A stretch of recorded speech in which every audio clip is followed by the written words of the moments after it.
Aquí comienza Pedro Ferriz de Con. Central FM Equilibrio.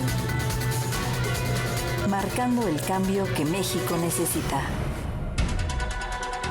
¿Cómo están, queridos amigos? Los saludo con todo mi cariño y con muchísimo gusto. Yo soy Dore Ferriz y estoy a cargo del noticiero el día de hoy a nombre del ingeniero Pedro Ferriz de Con. ¿Hoy qué día es, chavos? ¡Hoy es ¡viernes! Finalmente llegó el día más esperado de la semana. Hoy es viernes. Esperamos de todo corazón que pasen un día excepcional y, por supuesto, dejen o permítanos, por favor, pasarlo a su lado. Tenemos muchas noticias para todos ustedes. Si les parece bien, arrancamos. Estás escuchando a Pedro Ferriz de Con en Central FM Equilibrio. Resumen informativo. La Casa Blanca no se pronunciará sobre temas internos de México, incluyendo el proceso hacia la elección presidencial del 2024, pues calculó que de hacerlo generará resultados no deseados. Reveló así Juan González, el más importante asesor para América Latina de Joe Biden, presidente de los Estados Unidos. Cuestionado por la militarización de tareas civiles, los ataques de Andrés Manuel López Obrador contra la Suprema Corte de Justicia de la Nación y el Instituto Nacional Electoral, explicó que se optó por el silencio para evitar, además, reacciones nacionalistas. Juan González participó en la conferencia anual del Diálogo Interamericano y la Corporación Andina de Fomento.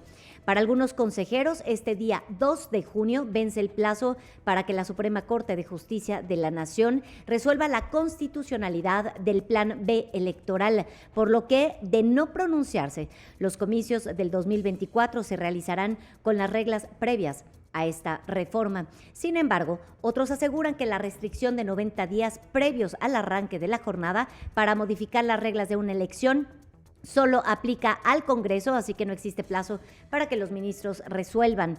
Ante esto, Guadalupe Tadei, consejero presidente del INE, afirmó que esperarán la resolución del máximo tribunal y sí, por los tiempos existe una imposibilidad operativa para aplicar una nueva normatividad en el proceso electoral 2024. Lo informaron a la Corte. Estaremos esperando la resolución de la Suprema Corte de Justicia, la cual acataremos de manera puntual. Si esto implicara, una vez la resolución tomada por la Suprema Corte, implicara imposibilidad material en términos operativos, pues yo creo que correspondería al colegiado tomar la decisión y plantear lo correspondiente con la Suprema Corte.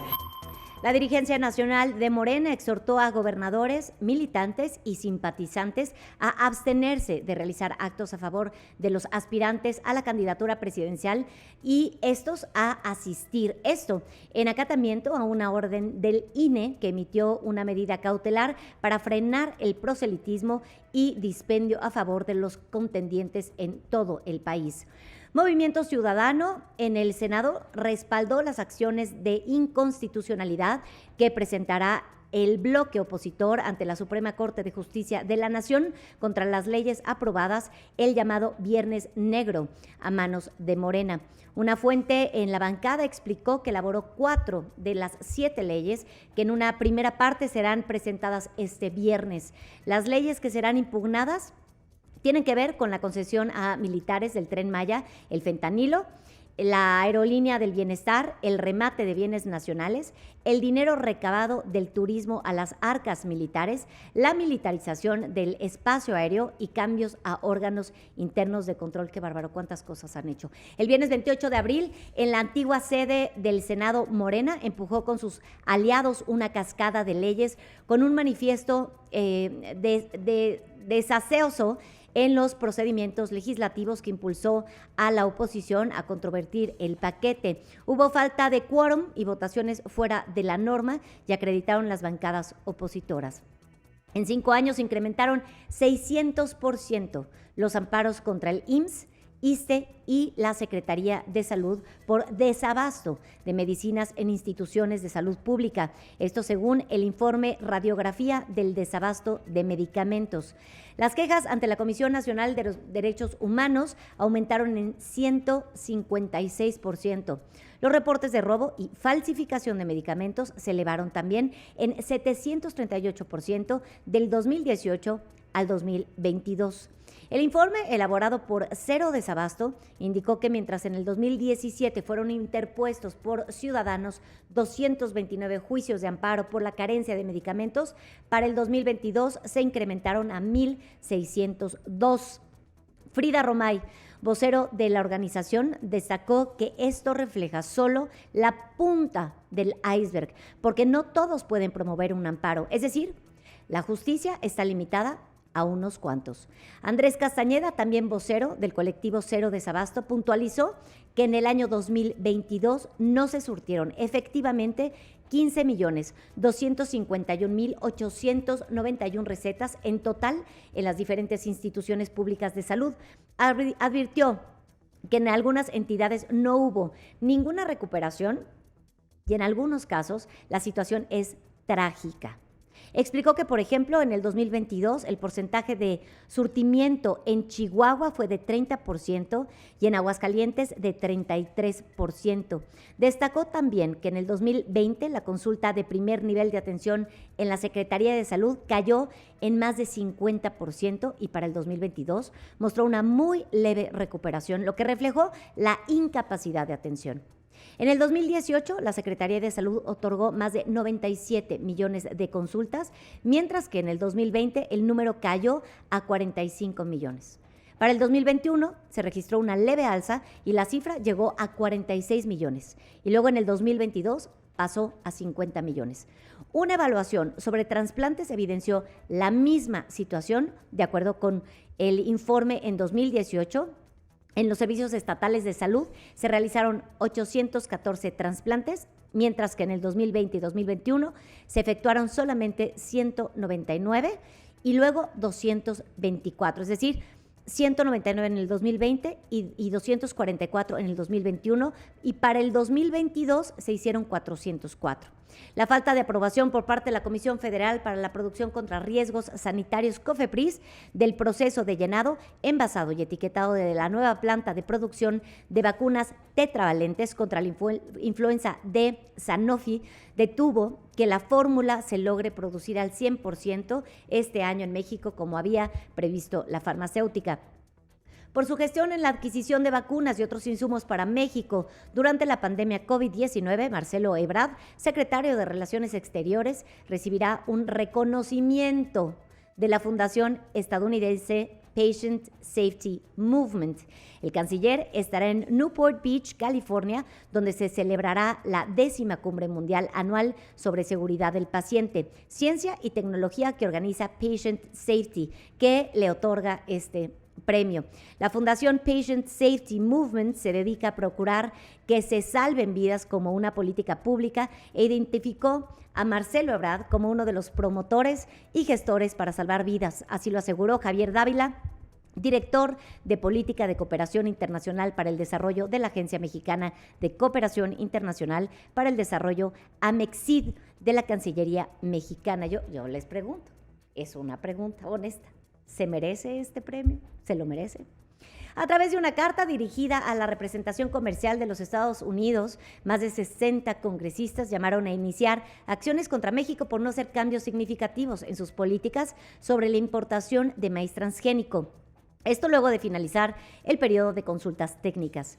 En un documento enviado a Katherine Tai, titular de la representación comercial, se declaró que México debe asumir los compromisos acordados en el TMEC y que, si bien Estados Unidos manifestó ya la inconformidad por las medidas discriminatorias al maíz y se solicitó un periodo de consultas técnicas, es momento de utilizar las herramientas disponibles por los acuerdos comerciales. En la misiva se alertó que la falta de acción crea un peligroso precedente, que las promesas hechas bajo el TMEC y otros acuerdos comerciales por extensión puedan ignorarse sin consecuencias. De seguir el desacuerdo, Estados Unidos puede solicitar un panel de controversia, según lo establecido en el capítulo 31 del TMEC, que, de resolverse a favor del demandante, puede acarrear consecuencias comerciales para nuestro país. Ulises Rivera González, juez cuarto del distrito en materia administrativa, concedió la primera suspensión provisional contra la reforma a la ley minera, esta impulsada por el gobierno y aprobada en fast track por el Senado en su última sesión de abril. First Majestic, filial de un consorcio canadiense, probó al juez que tiene solicitudes en trámite ante la Secretaría de Economía y de ahí la procedencia de la suspensión. El desarrollo del mega yacimiento Zama, a cargo de Talos Energy y Pemex, demandará una inversión de $9,085 millones. De acuerdo con el plan de desarrollo presentado por Pemex, Exploración y Producción, aprobado este jueves por la Comisión Nacional de Hidrocarburos. Serán $4,541 millones para el desarrollo del campo y $4,544 millones como parte del gasto de operación, mismos que serán ejercidos a partir de este año y hasta el 2045. Ay, yo veo la fecha y está muy china la piel. Vamos a seguir vivos. A partir del 2030 la inversión será operativa, es decir, para poder mantener los equipos y la producción. El volumen de aceite por recuperar se estimó en unos 625 millones de barriles, mientras que el gas natural en 243,000 millones de pies cúbicos. Para el 2025 se espera poder tener el primer barril de crudo y que el pico máximo de producción se alcance entre el 2029 y el 2030 y que prevé en 180,000 barriles diarios y 70 millones de gas natural por día, con un factor de recuperación final de 38%. Con el pequeño detalle que para el 2030 ya vamos a haber cambiado nuestras formas de consumir energía, ¿no? Zama está ubicado aproximadamente a 63.5 kilómetros de la costa de Tabasco, en la cuenca del sureste, y Pemex tiene 50.4% de participación en el campo y 49.6% está en manos del consorcio privado. En México, el mayor uso de las refinerías para procesar crudo pesado está ya forzando los equipos que fueron diseñados para procesar crudo ligero, por lo que ahora presentan un deterioro importante. Así lo advierten los expertos. Tan solo durante abril, el proceso de crudo en las 6 refinerías de Pemex fue de 914,000 barriles diarios, la cifra más alta en lo que va de la administración. Las refinerías del país fueron construidas con equipo diseñado para procesar crudo ligero y solo algunas cuentan con plantas coquizadoras para proceso de crudo pesado. En julio del año pasado, Andrés Manuel López Obrador anuncia un proyecto para instalar 2 coquizadoras, una en Tula y la otra en Salinas Cruz, cuya inversión es de $3,000 millones cada una, pero todavía no entran en operación. Expertos en energía dijeron que la estrategia de lograr la autosuficiencia en combustibles y reducir las exportaciones de crudo al extranjero solo generarán productos de menor valor como el combustóleo. En materia de infraestructura, el mayor reto para México será ofrecer energía renovable a las empresas que lleguen a territorio nacional como resultado del nearshoring. Así lo señala Alba Aguilar, directora del Consejo Mexicano de Finanzas Sostenibles. La economía mexicana se verá afectada por la desaceleración en Estados Unidos que se espera en los próximos meses y por ello es clave que el sector manufacturero aproveche el nearshoring, así lo señala Patricia Krause, economista para América Latina de COFACE, aseguradora de crédito multinacional. México se convertirá en una potencia naval mundial en ruta al comercio global, así lo dice José Rafael Ojeda, secretario de Marina, durante la conmemoración del Día de la Marina, al presumir el potencial y el aporte a la institución de la transformación ante Andrés Manuel López Obrador y su alusión a la ruta de proyección política de Marina sin ahondar en detalles. Esto dijo.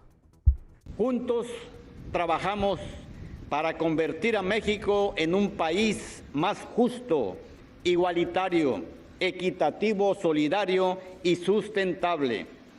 Juntos emprendemos la transformación de nuestros mares en una plataforma logística a nivel mundial, en una nueva ruta para el comercio global.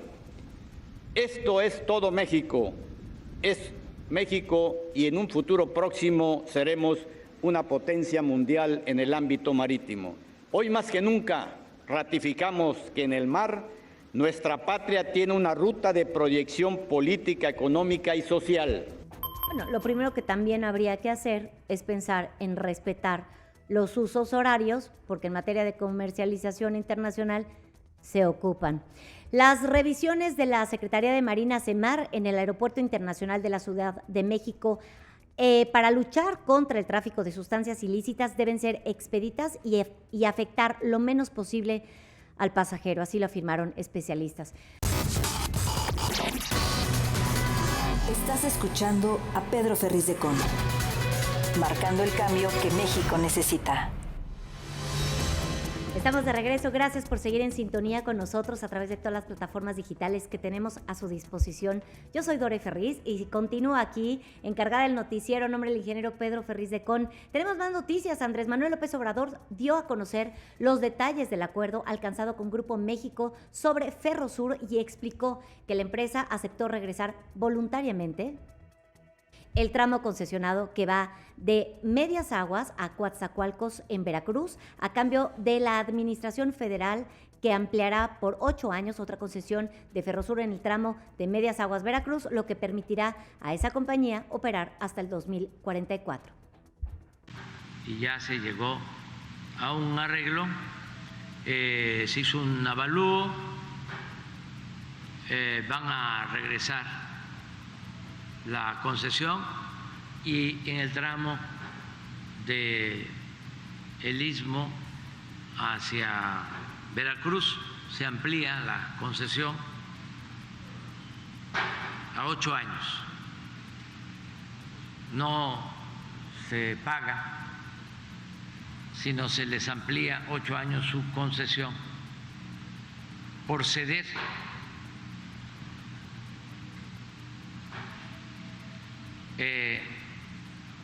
el tramo del Istmo, 2036, son 8 años más, va a ser 2044. 8 años más, cuéntenle ustedes, ¿no? El presidente indicó que aprovechando la mesa de negociación, el gobierno consiguió que Grupo México levantará una demanda interpuesta por terminación anticipada de contratos en el Tren Maya. Esto fue lo que dijo. Que ya que se creó la mesa para ver estos asuntos pendientes, se logró también que la empresa en otra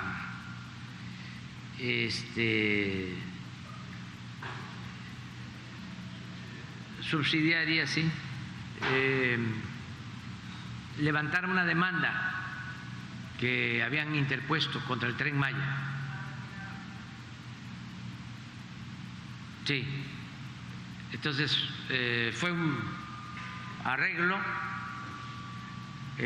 muy favorable.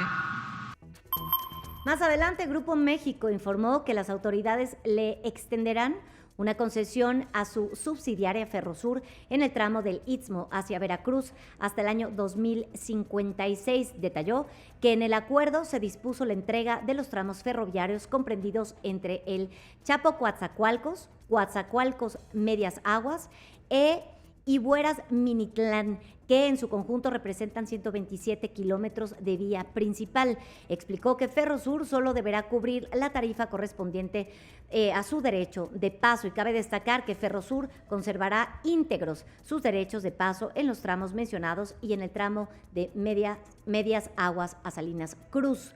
Obreros de la fábrica de durmientes para el Tren Maya en la Villa El Triunfo, Balancán, Tabasco, se encuentran en paro, esto debido a la disminución del pago de utilidades por parte de la empresa china Communication Construction Company y otras irregularidades como sobrecarga de trabajo, contratos temporales de 3 meses y, por supuesto, la falta de seguridad laboral. Los trabajadores tienen previsto reunirse con los representantes del Fondo Nacional de Fomento al Turismo, FONATUR, a cargo del Tren, y representantes de la firma china que con la empresa Monta Enguil México ganó en abril 2020 el contrato por 15,538,133,000 pesos por las obras del tramo 1 de Palenque, Chiapas, Escárcega y Campeche.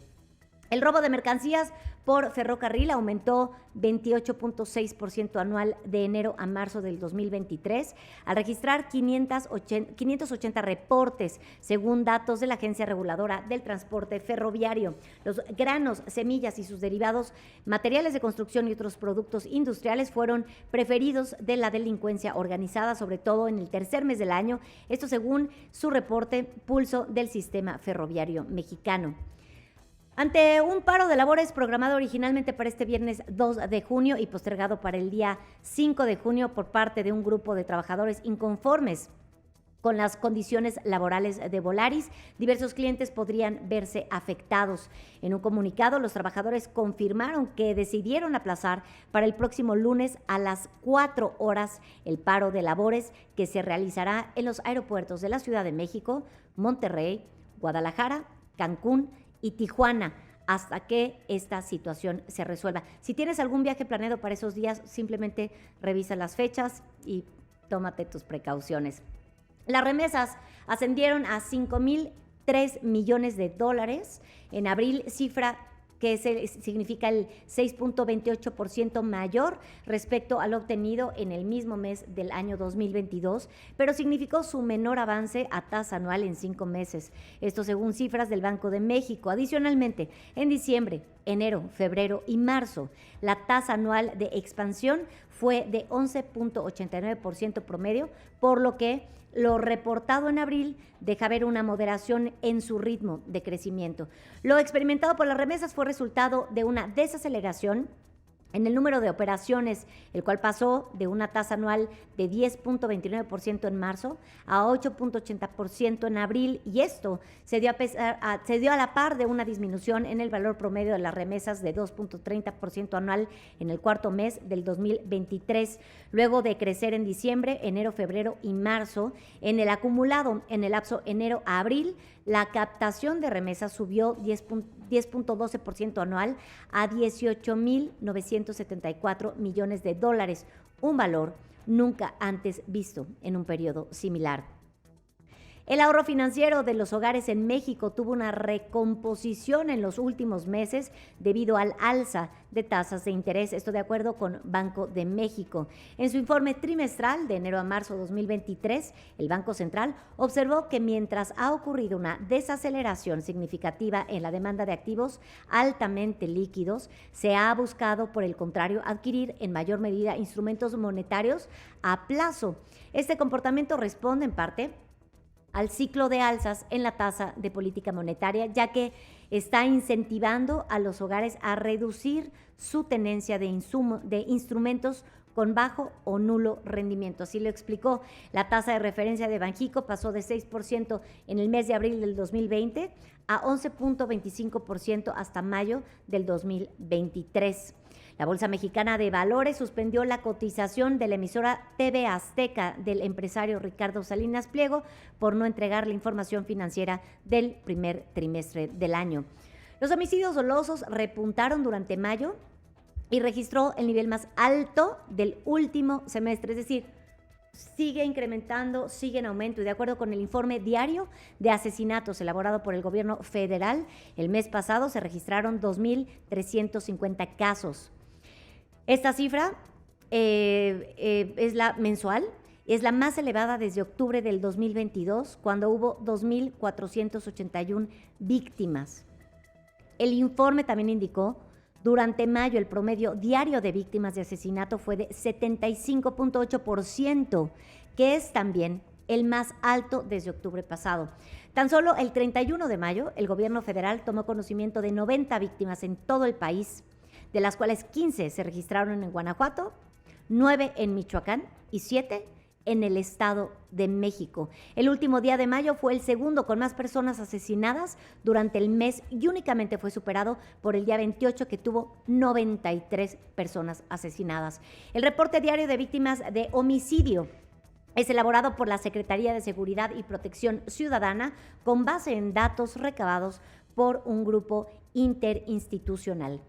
Andrés Manuel López Obrador reconoció que su gobierno es el que más homicidios ha acumulado, pero justificó, por supuesto, que es por la mala herencia que le dejaron las administraciones anteriores, cuando lleva muchísimos años ya en el poder y pudo haber hecho algo al respecto.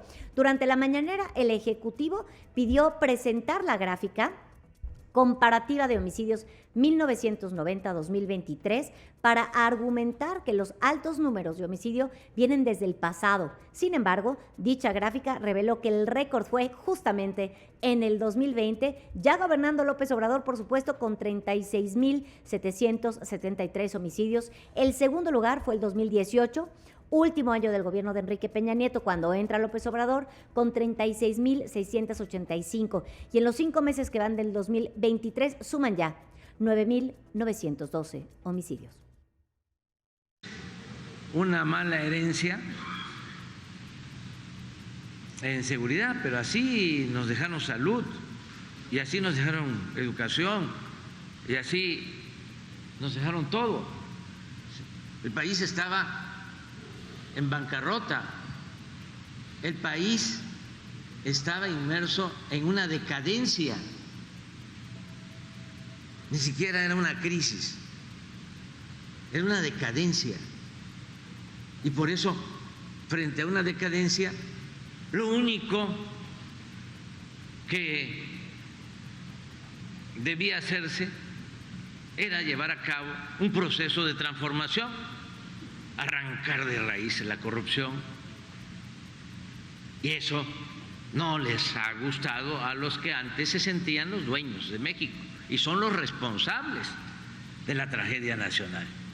Deberían de estar ofreciendo disculpas. Falso. Falso, 1 minuto de absolutamente puras mentiras. Escoltados por elementos del Ejército Mexicano y la Guardia Nacional, pobladores de la frontera Comalapa, Chiapas, comenzaron retorno a sus comunidades tras ser desplazados por el crimen organizado. A su llegada, hallaron cientos de casquillos percutidos en las calles, fachadas de todas las casas absolutamente baleadas y vehículos abandonados. Esto de acuerdo con imágenes captadas por medios locales. Pedro Ávila Rodríguez, integrante de la familia Monreal, fue liberado tras más de 11 días de ser secuestrado en Fresnillo, Zacatecas. Así lo informaron autoridades estatales. La víctima, plagiada el día 20 de mayo pasado, regresó caminando a su domicilio en la comunidad de Plateros. Comentó el alcalde Saúl Monreal a medios locales. También fueron liberados los trabajadores de una cervecería identificados como Alonso Díaz Venegas, él tiene 25 años de edad, y Manuel Pacheco, de 22 años. La Mesa Estatal de la Construcción de Paz y Seguridad reportó que los 3 están ya con sus familias. Milagros, de 4 años de edad, murió en Zacatecas capital por la gravedad de las lesiones provocadas por abuso físico y sexual, presuntamente de su padrastro. La menor fue recibida en la sala de urgencias del Hospital del Mineral de Fresnillo por un golpe en la cabeza. Al inspeccionarla, los doctores se percataron que además de la agresión física, la menor presentaba huellas de violencia sexual, por lo que alertaron inmediatamente a la Fiscalía General de la Justicia del Estado. Dulce Mijares, reina de belleza del municipio de Guadalupe, Chihuahua 2022, sobrevivió a un ataque a balazos en el Valle de Juárez. La joven se encuentra hospitalizada luego de haber recibido disparos de arma de fuego cuando viajaba con familiares en un vehículo en la carretera panamericana Tornillo. La Fiscalía de Jalisco confirmó que ya son 8 las víctimas de desaparición ligadas con los call centers de Zapopan. Más adelante, la dependencia indicó que hay coincidencias entre los cuerpos localizados en una barranca de Zapopan y algunos de los desaparecidos de call centers. Sin embargo, aclaró que aún falta que el Instituto Jalisciense de Ciencias Forenses realice los dictámenes correspondientes. La pareja asesinada el miércoles en el Congreso de la Unión, alcaldía de Gustavo Amadero de la Ciudad de México, estaba presuntamente ligada a la Unión Tepito. La copiloto Diana Odelí Rodríguez era sobrina de Pancho Cayagua, fundador de la Unión Tepito, quien en 2017 fue ejecutado de la misma forma al ser atacado en su automóvil. Y de acuerdo con las primeras indagatorias, la pareja fue ultimada por negarse a pagar extorsiones en su negocio. Las agresiones contra elementos de la Fuerza Armada se incrementaron en 17% promedio durante los primeros 5 meses del año. De acuerdo con una gráfica presentada en la mañanera, el promedio mensual de agresiones entre enero y mayo fue de 40 casos. Sin embargo, según los números revelados en el 2022, fue de 34 agresiones por mes. En el 2021, la cifra mensual de ataques contra soldados, marinos y guardias nacionales fue aún más baja, con 31. Lo que va del 2023 se asemeja a los niveles del 2020, cuando hubo 39 agresiones por mes, y el año más bajo fue justamente 2019 con 24.5. En lo que va de este año, el índice de lealtad subió. De acuerdo con una gráfica presentada en la mañanera, la diferencia entre heridos y detenidos con respecto a los fallecidos se cerró. En los primeros meses del 2023 se tienen reportados 172 casos de heridos y detenidos frente a 122 fallecidos, es decir, una diferencia de solo 50 casos. El año pasado la diferencia entre ambos indicadores fue de 341. En el 2021 de 153 casos, en el 2020 de 188 y en el 2019 de 168. La relación México-España está en muy buen nivel. Así lo asegura Juan Duarte Cuadrado, embajador de España en México, tras inaugurar el primer encuentro de asociaciones de científicas y científicos españoles en América en el Centro Cultural de España. Consultado sobre las repercusiones en la relación bilateral por las disculpas que Andrés Manuel López Obrador demandó a España en el 2019 por los abusos cometidos durante la conquista, el diplomático refirió como muestra del buen vínculo la comisión binacional efectuada en diciembre pasado tras 5 años de no realizarse. Un grupo armado amenazó con asesinar a Diana Salazar, fiscal general de Ecuador, y a su hija. Le exigió dejar el cargo desde el que ha procesado por corrupción a altos funcionarios, entre ellos al expresidente Rafael Correa. Guillermo Lasso, presidente de Ecuador, quien intensificó la lucha contra el narcotráfico, repudió esta amenaza al fiscal y aseguró que se le dará protección. Luis Ignacio Lula da Silva, presidente de Brasil, anunció que presentará a Cristiano Zanin, su abogado defensor en la operación anticorrupción, Lava Jato, como candidato a ocupar una vacante disponible en el Supremo Tribunal Federal. Guatemala y Estados Unidos anunciaron la entrada en vigor a partir del día 12 de junio de las oficinas de movilidad segura en el país centroamericano, un programa piloto que busca frenar la migración irregular. El anuncio ocurrió tras la visita a Guatemala de una delegación de alto nivel de funcionarios de Estados Unidos encabezada por Phil Gordon, asesor de seguridad nacional de la vicepresidenta Kamala Harris, y señalaron en un comunicado ambos gobiernos, claro, no pueden con México, pues te vas a Guatemala, empiezas a frenar ahí. Trabajadores latinos de Florida realizaron un paro de labores en protesta por la ley de migración del gobernador Ron DeSantis, que entró en vigor el día 1 de junio, ayer.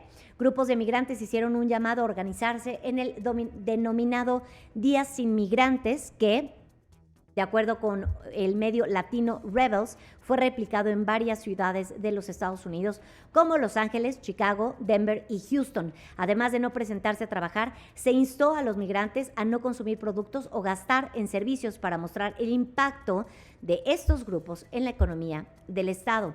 La nueva ley de DeSantis se llama SB 1718, requiere de otras cosas: que compañías con más de 25 empleados utilicen la aplicación E-Verify para revisar los estatus migratorios de los empleados, y al realizar contrataciones también obliga a los hospitales a recabar datos sobre la ciudadanía de todos los pacientes. Es decir, tú llegas al hospital, lo primero que te preguntan no es si estás bien o si estás mal o qué te duele o cuál es tu emergencia, es cuál es tu ciudadanía. Fiscales federales que investigan el manejo de material clasificado por parte de Donald Trump, expresidente de los Estados Unidos, tiene una grabación del exmandatario del 2021 en la que discute un documento militar sensible que había conservado después de dejar la Casa Blanca, según fuentes anónimas. La grabación, en la que Trump también indica que sabía que el documento era secreto, podría socavar su repetida afirmación de que ya había desclasificado este material, porque es lo que estaba diciendo, que aún estaba en su posesión después de dejar el cargo. Los fiscales examinan si Trump obstruyó los esfuerzos de los funcionarios federales para recuperar los documentos que se llevaron consigo después de dejar el cargo y si violó las leyes que rigen el manejo del material clasificado. Por último, el Senado de los Estados Unidos aprobó un proyecto de ley para aumentar el límite de la deuda. De esta forma, evitó el impago justo antes de la fecha límite. Se espera que el presidente Joe Biden lo firme a la brevedad.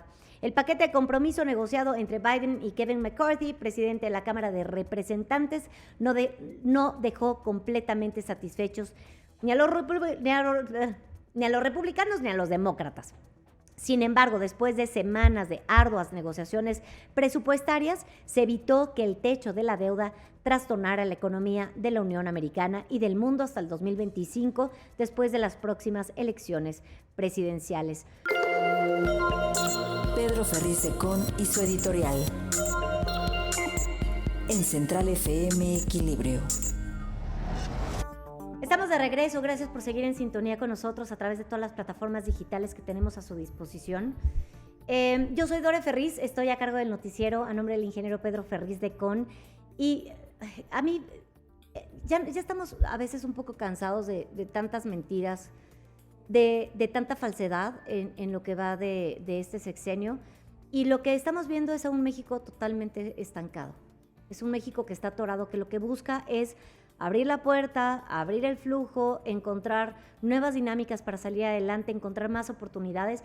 Y básicamente hemos buscado por absolutamente todas partes cómo podemos cambiar el rumbo de este país. Los empresarios se han puesto las pilas para ver cómo le podemos hacer. Y creo que una muy buena manera de hacerlo, una muy buena manera de opinar y de realmente ejercer ese cambio será este domingo 4 de junio. Y tienes que salir a votar. A lo mejor no estás 100% convencido. A lo mejor todavía crees que el abstencionismo funciona. No funciona. Es el momento en el que tú tienes que ya salir, ejercer tu voz, poner tu opinión en un papel, porque estamos expuestos a un montón de riesgos. Y es el momento de hablar, no con la boca, por supuesto, no con un texto, por supuesto, no con un tuit, no en redes sociales, no platicando, criticando con el vecino. Bueno, a lo mejor eso también funciona, pero bueno, no en las calles, es a lo que me refiero. Tenemos que opinar en las urnas. No importa por quién votes, la verdad, porque yo me imagino que a estas alturas del partido ya traes un candidato, ya sabes por quién vas a votar y eso está perfecto. La idea es de que ejerzas tu opinión en una boleta. Ahora, yo sí puse mi opinión cuando fue su momento, la puse sobre la mesa en este espacio y expuse lo que estoy pensando. Y lo que piensas importa muchísimo, muchísimo, pero no sirve de nada si solamente lo dices.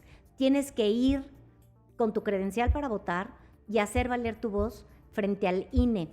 Es increíble que teniendo un INE a la mano, simplemente haya gente que todavía dice, no, yo sabes qué, que todavía no me encanta ninguno de los candidatos. Es que no importa si te encanta o no te encanta, tienes que ponerte de un lado o del otro. Es como cuando juegas un partido, necesitas el balón que esté pescándose en las dos canchas. Y entonces esto del abstencionismo ya pasó de moda y la verdad, si me preguntan, no se vale. No se vale, y más a sabiendas de la cantidad de marchas que hemos hecho todos nosotros para manifestar nuestras inquietudes, para manifestar nuestras inconformidades, para apoyar a los representantes que queremos apoyar, para quitarles el apoyo a los que no queremos que nos representen. Y en esta ocasión se te está preguntando, ¿quién quieres que te represente? Tu voto, se habla mucho de rendición de cuentas, ¿no? Del gobierno para acá. Bueno, esta es nuestra oportunidad de rendición de cuentas. Es al contrario. Participar en las elecciones promueve las ideas, las pone en un papel, las deja plasmadas. ¿Cómo? Con acciones y con decisiones comunes de todos los ciudadanos. Y sí, es una forma de exigir las expectativas que tú tienes hacia ese México, para ti, para tu empresa, para tus hijos, para el futuro, para el mañana. Y es una forma de activar la igualdad, la inclusión de la que tanto se habla y sobre todo la libertad de expresión. Es como meterte, no sé, hasta se siente, ¿no? Cuando llegas al INE, pasas todo el mundo muy mono y te meten en una especie de confesionario. ¿Por qué? Porque es justamente eso. Podrás cantar misa afuera, podrás dar un sermón allá afuera, pero el momento de la verdad, el momento de la confesión, de que comulgas con tu vocación, tus ideas, tus principios, tu moral, es en ese espacio que estás totalmente cerrado frente a un papel con una pluma y esperando que te marquen el dedo. Y esa decisión la tienes que tomar. Si no la has tomado, no pasa absolutamente nada. Lo que yo les recomiendo ampliamente, porque por supuesto que el voto tiene que ir informado. Por supuesto que el voto tiene que ir bajo tu rasero, tu propio rasero. Es como cuando te sientas frente al espejo y dices, caray, ¿qué espero de mí? ¿Cuáles son mis propias expectativas? Ahora tú le estás haciendo una carta a Santa Claus, tú estás pidiéndole al gobierno que respete tu derecho de libertad y esta es una gran forma de ejercerlo. Ahora, no hay que hacerlo solos. Yo sí les invito a que si se vayan en bola. No se hagan bolas, sino que se vayan en bola. Se asesoren, dedíquenle 10 minutos a ver cuáles son las propuestas de cada uno de los candidatos. Si estás en Chihuahua, bueno, pues en Coahuila, perdón.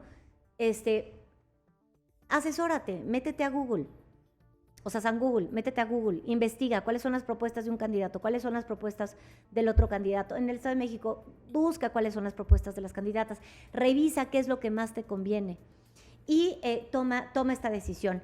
Ahora, también ponte a pensar, ya tienes tu INE. ¿Cuánto tiempo te costó conseguir esa credencial?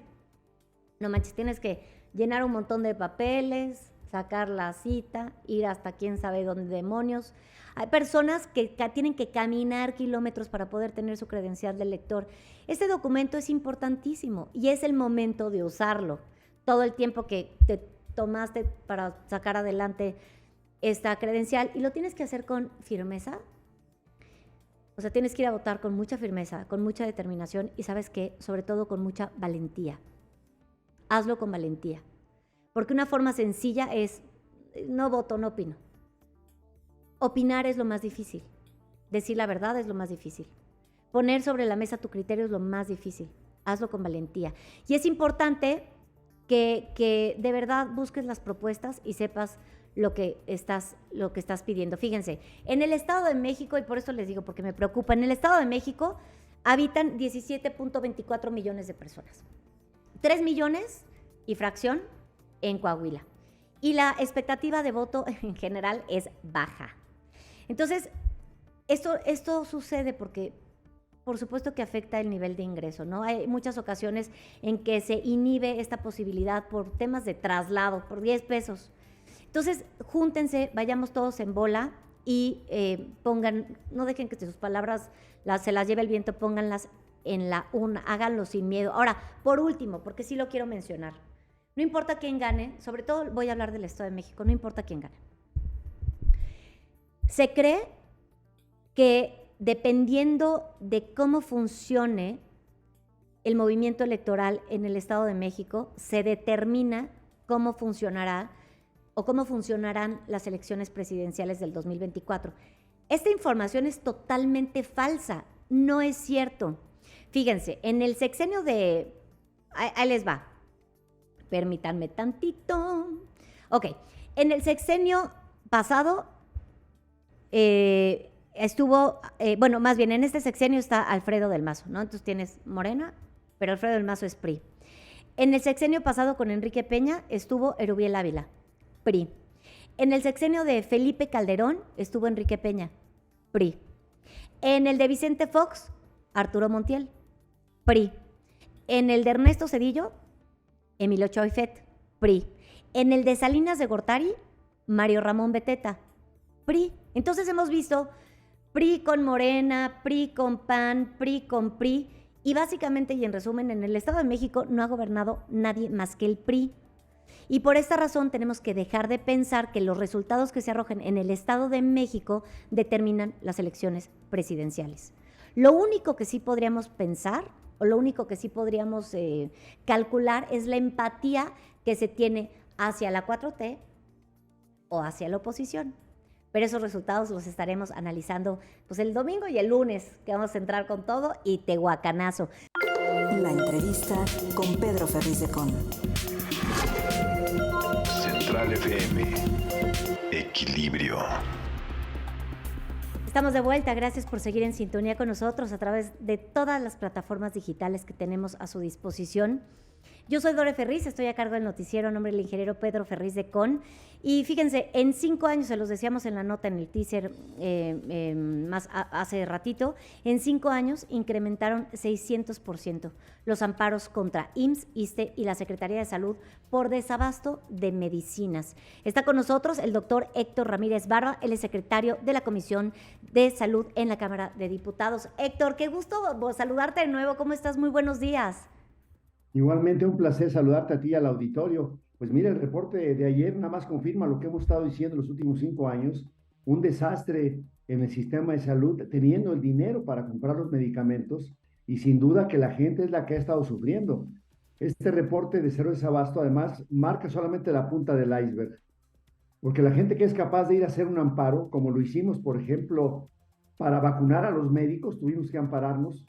Para vacunar a los niños contra la COVID tuvimos que ampararnos, para que el Seguro Social pueda dar medicamentos a enfermedades importantes que se llaman de gastos catastróficos, tuvimos que ampararnos, ante el INSABI tuvimos que ampararnos, y el Poder Judicial ha sido hoy un actor clave desde que en junio del 2011 se concibió que los tratados internacionales están a la par de la Constitución. Y bueno, hay historias terroríficas, Dorí, de gente que ha perdido sus casas. Cuando tú como madre tienes un hijo enfermo, por ejemplo, con cáncer, pues tienes que vender todo para que pueda atenderse, Dori. Es correcto, además, yo no me quiero imaginar por el dolor que atravesaron esas familias. Todo por culpa de no tener el acceso a los medicamentos, el bloqueo que se ha tenido con las medicinas. Y eso lo ves en todos los estratos también, Héctor. Es dolorosísimo. Ahora, los reportes, hay reportes de robo, hay reportes de falsificación de medicamentos. Y esto es verdaderamente inaceptable, Héctor. Bueno, es un efecto de cuando hay ausencia de medicamentos en lo ordinario, tú no ocupas ir a comprar. Cuando alguien ocupa ir a comprar, obviamente hay compañías no de mala fama, dijéramos de muy mala fama, no de poquita, de muy mala fama, que producen medicamentos alterados. Hoy hemos visto un incremento en el número de medicamentos que ante la ausencia en los hospitales públicos de estos medicamentos hay compañías pues que preparan este tipo de productos. Obviamente es un delito, obviamente no debe de ocurrir, porque lo peor que puede pasar es que además, por baratas que sean, no hay nada más caro por barato que sea que lo que no funciona, Dore. Sí. Sí, estoy totalmente de acuerdo. Y siempre pasa, ¿no, Héctor? Cuando no hay una cosa, pues abre la puerta a la piratería, abre la puerta a la delincuencia, abre la puerta a cosas que no son las correctas, y lo idóneo hubiera sido tener acceso a esos medicamentos, pero constantemente hay un bloqueo, y el sistema de salud a estas alturas del partido pues no está funcionando. Mira, y esto además hay un causante, porque cuando se dice faltan medicamentos, como si faltaran, no. El gobierno de Morena, con sus legisladores, no ha querido que haya medicamentos. Primero cambiaron la ley orgánica y se le aprobó por todo el Congreso a favor al presidente, y decidió cambiar que quien comprara los medicamentos fuera la Oficialía Mayor de Hacienda. Se le autorizó. No funcionó. Falla en la licitación. Después se autorizó que el INSABI la comprara. Falla en la compra. Luego se autorizó que a través de la UNOPS, una dependencia de las Naciones Unidas, les ayudara a comprar. También falló y fue despedida. Ahora se supone que va a ser la Secretaría de Función Pública. Es decir, es el 5º intento, el que están haciendo ya ahora, y más ahora con este desastre de desaparición del INSABI. Fíjate, nunca había ocurrido en un gobierno que una institución, que es la que está en el Plan Nacional de Desarrollo, la que iba a proveer la atención a los más vulnerables, a los más pobres, que son los que más han sufrido, Dore, porque además hay otras encuestas como la de ingreso y gasto en los hogares, donde marca que la gente de los deciles más pobres es la que más ha invertido dinero, el poco dinero que tiene en sus bolsillos, para poder comprar medicamentos porque no hay en las unidades médicas. Sí, tienen que salir, o sea, ya los medicamentos no están gratis, tienen que salir, tienen que sacar de sus bolsas y eso baja en todos los sentidos, la calidad de vida, la productividad de un país, la seguridad o la estabilidad emocional, porque por supuesto, yo quiero como sentarme en estas enfermedades que son crónicas, que son degenerativas, que son largas y que son caras y que muchos mexicanos tienen. Me puedo ir desde la hipertensión hasta casos de diabetes, hasta casos de cáncer y sucesivamente. Estas enfermedades acaban con tu estabilidad económica y por supuesto que lo que permea es la pobreza, la escasez. Por supuesto, mira, si tú pusieras en las encuestas que cada vez, por cierto, las veo más padres porque hay mucha respuesta ya del público que lo recibe a ustedes en sus hogares, pusieras, por ejemplo, ¿tuviste insulina en los últimos 5 años que no te faltara? Cuando un paciente requiere de insulina para el manejo de su diabetes y no la tiene, lo que hay es una progresión de la enfermedad acelerada y da más ceguera, da más insuficiencia renal o da más amputaciones. Hoy tenemos una cantidad impresionante de enfermos que por el retraso en el tratamiento y por la falta de medicamentos se está quedando ciego. O sea, imagínate para una familia de un padre que quede ciego a los 50 años, que tenga su esposa y sus hijos, ¿cómo le van a hacer para poder proveer de educación, de alimentación? Pues es casi imposible, es un sufrimiento grande, no solamente de la tragedia humana, la tragedia económica en el seno de los hogares, Dore. Sí, porque incapacita. O sea, la enfermedad incapacita, que puede ser desde una gripa hasta lo que tú quieras, te provoca un poco acceso a tener una chamba, a tener un medio laboral. Ahora, con la otra también, Héctor, que es un tema, la infraestructura, todas las máquinas con las que se sacan scans y están sin mantenimiento, o sea, realmente están abandonados los hospitales. De alguna manera nos abandonaron desde antes de COVID, con, ya sabes, el detente y soluciones tan básicas, Héctor. La respuesta siempre ha sido, bueno, ahorita lo que estamos viendo es una absoluta negligencia ante una necesidad primaria del ser humano. Pero fíjate que el actor principal, además, Dorete, déjate platico, que el actor principal, Hugo López-Gatell, que ha sido el destructor del sistema de salud por aspectos ideológicos, por estar de tapete, ayer publicó en el Diario Oficial de la Federación que va a cancelar las normas oficiales mexicanas del cáncer de mama, del cáncer cervicuterino, de la diabetes. O sea, más de 30 normas oficiales mexicanas que va a cancelar Hugo López-Gatell. Yo publiqué un Twitter ayer, lleva más de 1 millón de lecturas. Y el señor contestó anoche que efectivamente sí las va a cancelar porque él piensa que no se necesitan, que en México todo el mundo tiene un tratamiento integral y que es completo. Entonces que él cree que no se necesitan normas oficiales mexicanas. Pero imagínate, por ejemplo, el que quite una norma oficial mexicana para el tratamiento del cáncer de mama, si de por sí es el parámetro para uno demandarlos ante el Poder Judicial que haya medicamentos, pues ya sin normas no va a haber un parámetro de referencia, va a ser un litigio muy complejo ante la Corte el definir qué paciente se está tratando como debe de tratarse. Es decir, este gran incumplimiento de Hugo López-Gatell está, aquí sí ya raya en lo criminal con lo que pretende hacer. Porque además dice que es porque en esas normas intervenían las corporaciones.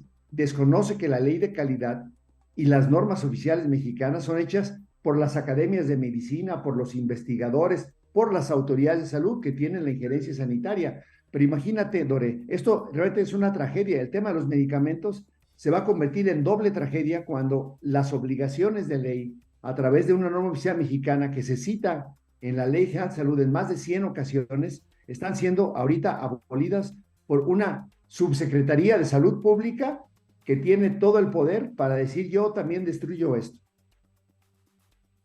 No lo puedo creer, Héctor. De por sí, o sea, el tratamiento para cáncer de mama es, tú te revisan, ¿no? Te encuentran el tumorcito. De aquí a que te dan la cita para el ultrasonido. De aquí que te dan la cita para una primera biopsia, para la segunda biopsia. y te dan el tratamiento, si es que lo hay, pasa mucho tiempo y obviamente en caso de ser cáncer esto evoluciona. Si quitan las normas, va a ser una total catástrofe. Ese es una forma se me hace hasta sombrío ese tipo de actitudes. Además, esto no lo debería de tomar hacia la ligera. Tendría que haber, como tú lo dices, Héctor, un comité de especialistas. Sabemos, Hugo López-Gatell no lo es, ha demostrado tener una neurona para poder combatir el COVID. Realmente fatal su actuación en lo que va del gobierno. Y ahora esto es gravísimo. Héctor, ¿qué vamos a hacer para frenar estas mociones sacadas de la manga?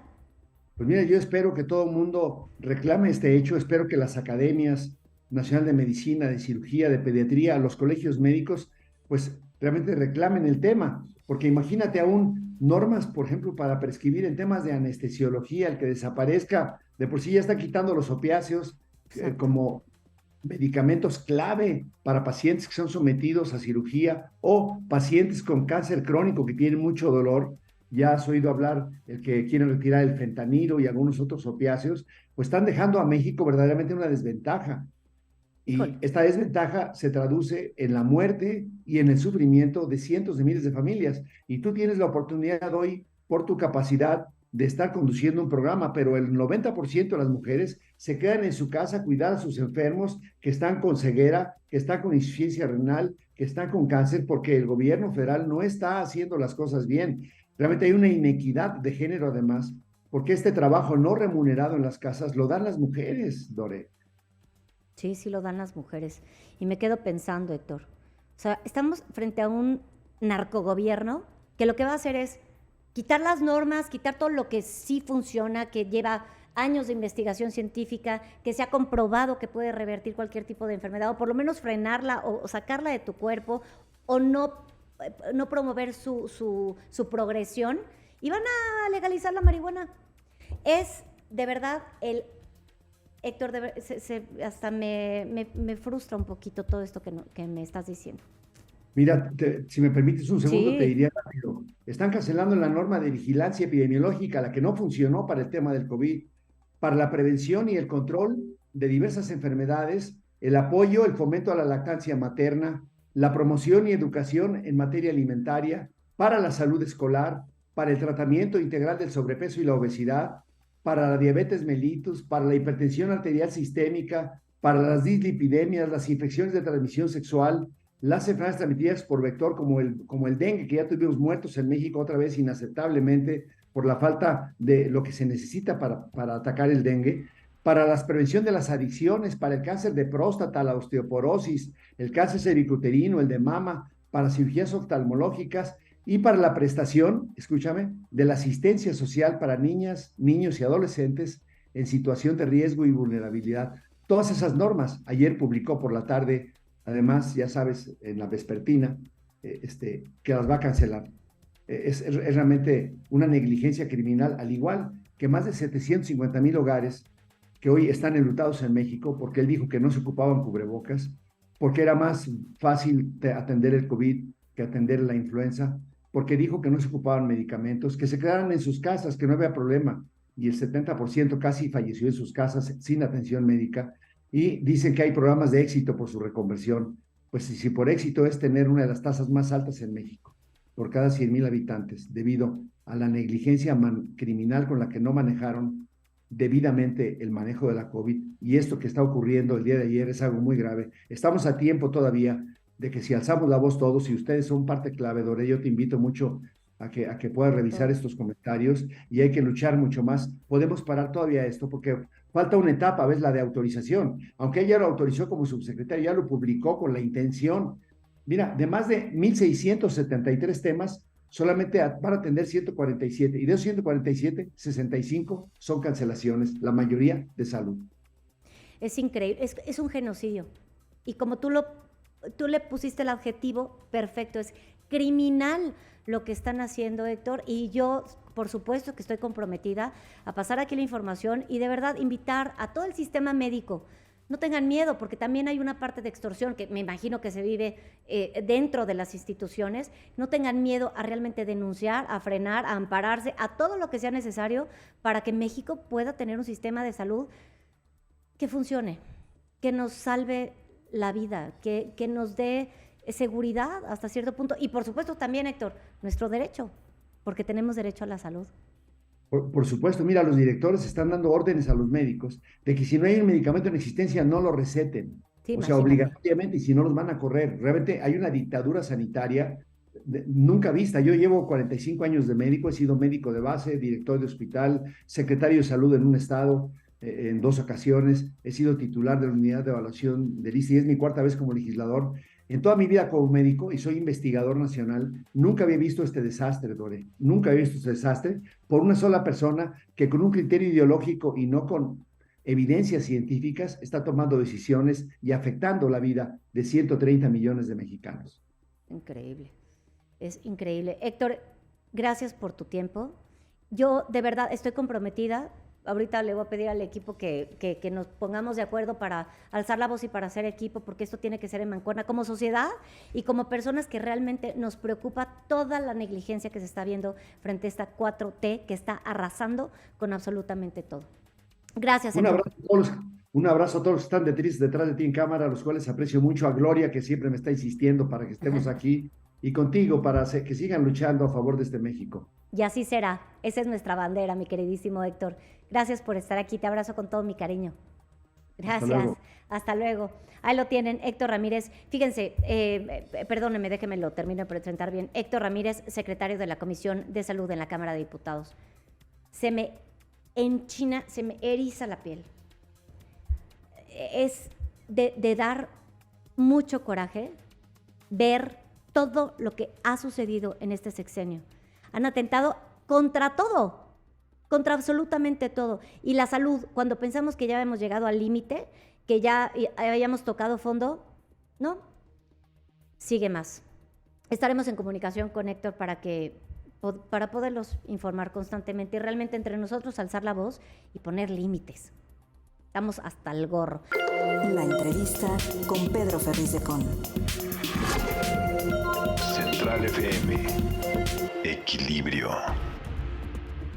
Estamos de regreso, gracias por seguir en sintonía con nosotros a través de todas las plataformas que tenemos a su disposición, nuestros afiliados en diferentes estados de la República Mexicana, gracias por seguir con nosotros. Yo soy Dore Ferriz y estoy a cargo del noticiero a nombre del ingeniero Pedro Ferriz de Con y me da muchísimo gusto poder volver a entrevistar a un gran amigo que además es el mejor muralista de México. Hace muchísimo tiempo no veíamos a un muralista con tanta ambición, con tanta visión. Yo estoy muy emocionada de recibirlo en este espacio, mi queridísimo Federico Kampf. Gracias por estar con nosotros el día de hoy. ¿Cómo estás?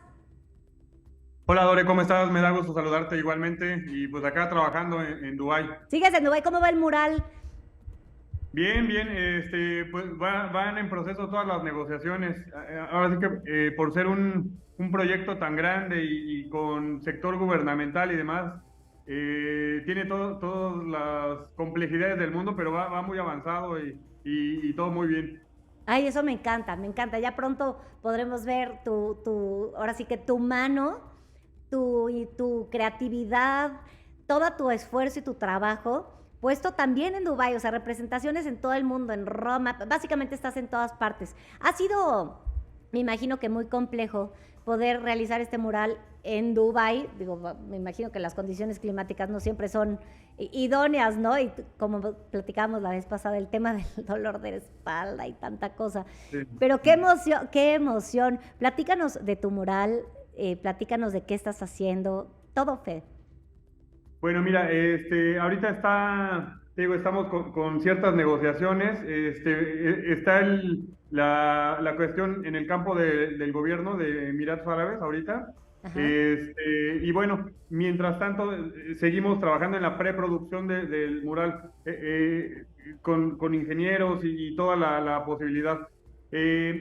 Mientras yo estoy en varios proyectos actualmente, como te comenté la vez pasada, cumplo 15 años de carrera y estoy haciendo 2 series de obras, ¿no? Una es Jubileo, que es esta serie muy natural y muy auténtica de mi obra, que es lo sacro y lo profano. Estoy regresando a estudios que no había podido hacer, filosóficos. Voy a México ahora en algunas semanas, lo cual me tiene súper emocionado porque necesito recargar energías también de todo tipo. Unos taquitos al Vamos pastor. a hacer una serie también de eventos allá.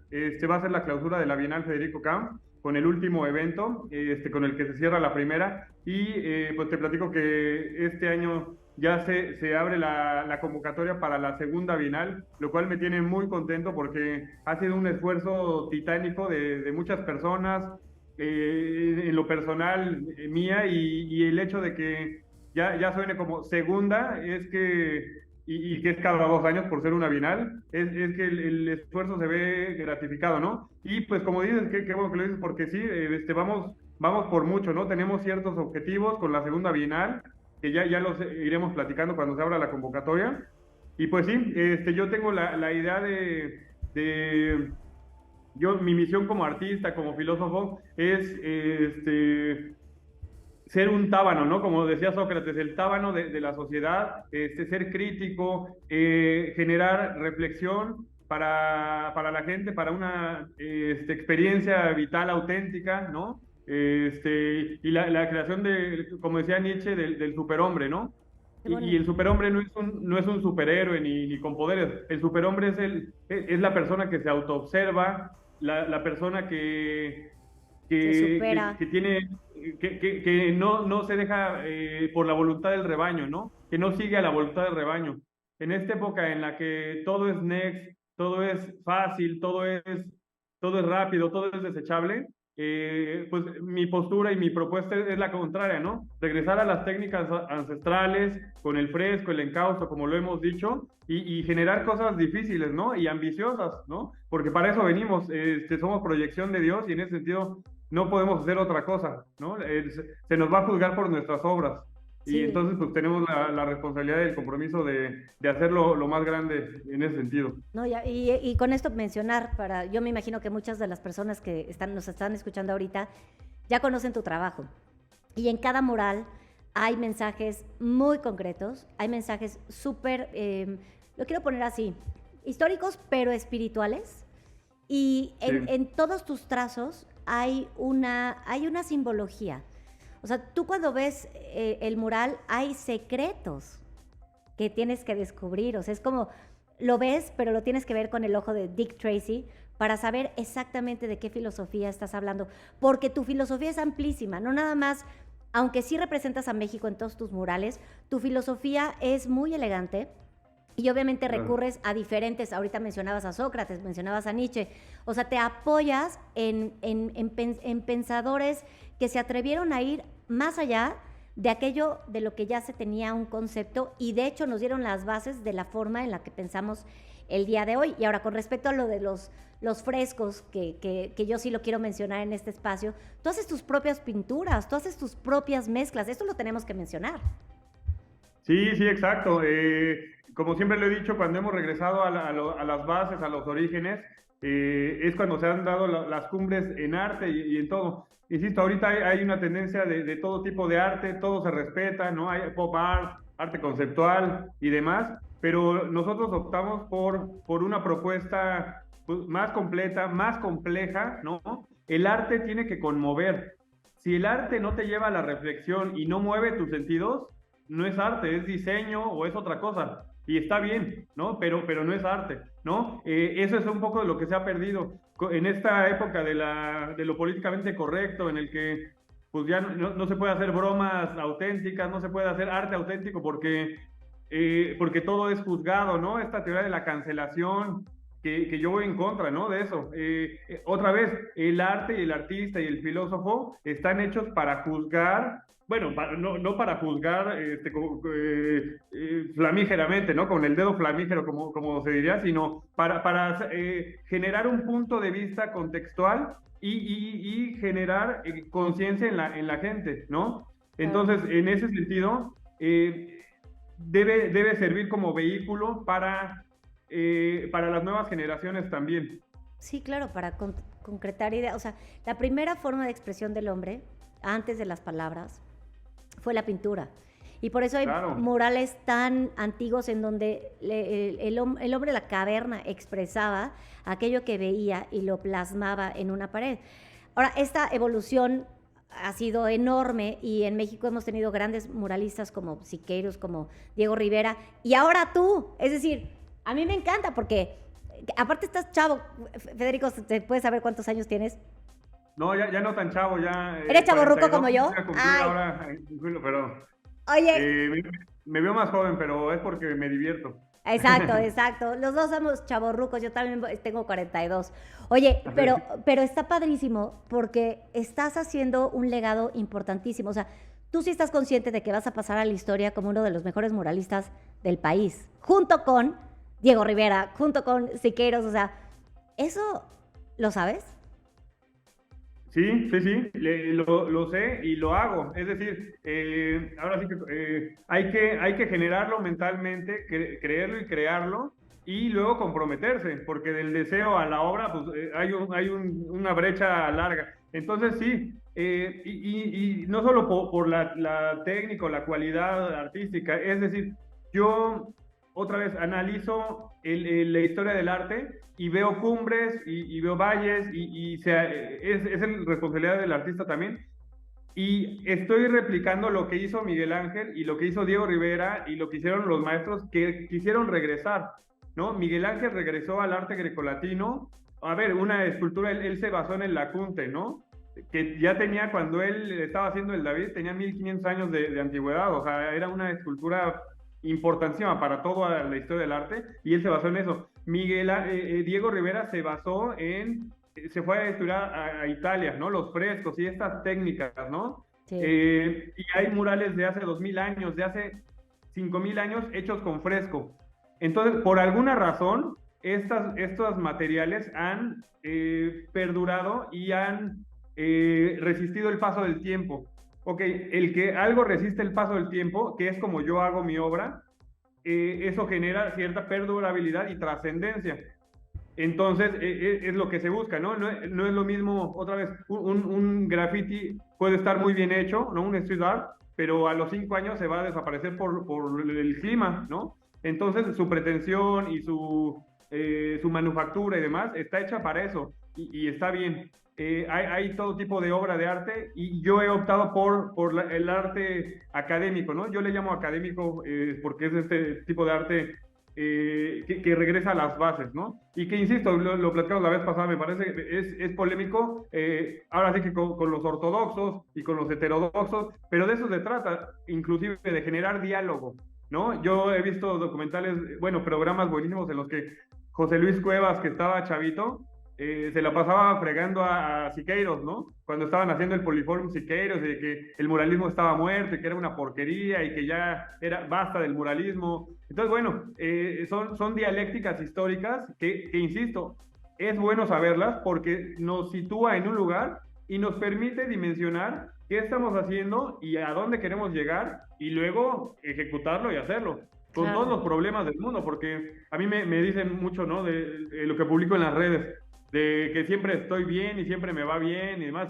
Y yo les digo, a ver, las redes sociales son una maravilla, pero yo por lo menos no publico ni lo mejor ni lo peor, ¿no? Yo publico un promedio existencial en el que pues se ve bien, pero no publico lo mejor porque es pretencioso, ¿no? Las cosas más buenas no las publico, y las malas también, porque yo siempre he pensado, y es muy coloquial este pensamiento, que los problemas al 90% de la gente no le interesan, ¿no? No le interesa saber tus problemas. Y al otro 10 hasta les da gusto, ¿no? Entonces, es preferible hacer un filtro, ¿no? De información. Y insisto, las redes sociales es un promedio, ¿no? Sí, ni lo sí. muy alto ni lo muy bajo. Y lo que sí es que se comparte tu vida, ¿no? Estás compartiendo tus experiencias promedio, tu pensamiento. Yo espero que la gente que me sigue vea siempre el potencial de ideas que puedo brindar al mundo, ¿no? Porque Claro. para eso soy artista, es para comunicar mis ideas. Por eso me cambié de abogado hace 15 años a ser artista, ¿no? Porque vi que había muchas cosas que decir, que criticar, y en ese sentido tengo esa responsabilidad y me encanta llevarla, ¿no? Aunque es un peso, ¿no? Por supuesto. Por supuesto, pero lo cargas de una manera extraordinaria. Tu arte es simplemente delicioso. Federico, ahora que vengas a México, te voy a invitar un pozole y una cerveza. Por favor, no, te queremos ver aquí en vivo y en directo porque por supuesto que tenemos la misión de expresar o dar a conocer a esos artistas mexicanos maravillosos que nos están representando en todo el mundo. Federico Camp, gracias por estar con nosotros el día de hoy. Muchas gracias a ti, Dore. Me da gusto saludarte y nos vemos en México pronto. Con pozole y una micheladita. Ándale, buenísimo. Exacto, clamatita, ándale. Gracias, mi Federico, te mando un beso grande, gracias. Muchas gracias. Pues ahí está, Federico Camp, de verdad un trancazo de artista. Si no lo conocen, búsquenlo ya en las redes sociales. Resumen de noticias en la hora central. Estamos de regreso, yo soy Dore Ferriz, estoy a cargo del noticiero Nombre Ligero Pedro Ferriz de Con. Tenemos el resumen de noticias para todos ustedes y reportarles que la Casa Blanca no se pronunciará sobre temas internos de México, incluyendo el proceso hacia la elección presidencial 2024, pues calcularon que de hacerlo generará resultados no deseados. Así lo revela Juan González, asesor para América Latina de Joe Biden, presidente de los Estados Unidos. Incertidumbre en torno a la aplicación del Plan B electoral en los comicios del 24. La dirigencia nacional de Morena exhortó a gobernadores, militantes y simpatizantes a abstenerse de realizar actos a favor de los aspirantes a la candidatura presidencial y a estos a asistir en actos que dispone el INE. El Movimiento Ciudadano en el Senado respaldó las acciones de inconstitucionalidad que presentará el bloqueo opositor ante la Suprema Corte de Justicia de la Nación con las leyes aprobadas en el llamado Viernes Negro a manos de Morena. En 5 años se incrementaron 600% los amparos contra el IMSS, ISSSTE y Secretaría de Salud por desabasto de medicinas. Esto según el informe de radiografía del desabasto de medicamentos. Y la cosa se pone peor, ya platicamos con Héctor Ramírez, en donde viene la cancelación de un montón de normas que pueden afectar nuestra salud. La falta de aprobación por parte de la Comisión Federal de la Producción contra Riesgos Sanitarios, COFEPRIS, frenó la producción de vacunas tetravalentes contra la influenza de Sanofi. Por su gestión en la adquisición de vacunas y otros insumos para México durante la pandemia COVID-19, Marcelo Ebrard, secretario de Relaciones Exteriores, va a recibir un reconocimiento de la Fundación estadounidense Patient Safety Movement, que definitivamente no se lo merece. A través de una carta dirigida a la representación comercial de Estados Unidos, más de 60 congresistas llamaron a iniciar acciones contra México por no hacer cambios en sus políticas sobre la importación del maíz transgénico. Nuevamente nos voltean a ver. Ulises Rivera González, juez cuarto del distrito en materia administrativa, concedió la primera suspensión provisional contra la reforma a la ley minera. El desarrollo de mega yacimiento Sama a cargo de Talos Energy y Pemex demandará una inversión de 9.085 millones de dólares. En México, el mayor uso de las refinerías para procesar crudo pesado está forzando los equipos que fueron diseñados para procesar crudo ligero, por lo que ahora presentan un deterioro importante, así lo advierten los expertos. El mayor reto para México será ofrecer energía renovable a las empresas que lleguen por nearshoring, así lo señaló el Consejo Mexicano de Finanzas Sostenibles. La economía mexicana se verá afectada por la desaceleración en Estados Unidos que se espera en los próximos meses y por ello es clave que el sector manufacturero aproveche el nearshoring, así lo señala la COFACE, aseguradora de crédito multinacional. México se convertirá en una potencia naval mundial en ruta al comercio global, lo afirma José Rafael Ojeda, secretario de Marina, y yo le hacía esta observación de que habría que respetar también los usos horarios que promueven el comercio. Las revisiones de la Secretaría de Marina en el Aeropuerto Internacional de la Ciudad de México contra el tráfico de sustancias ilícitas deben ser expeditas y afectar lo menos posible al pasajero, así lo afirman los especialistas. AMLO dio a conocer los detalles del acuerdo alcanzado con Grupo México sobre Ferrosur. Más adelante, Grupo México informó que las autoridades le extenderán una concesión a su subsidiaria Ferrosur en el tramo del Istmo hacia Veracruz hasta el año 2056.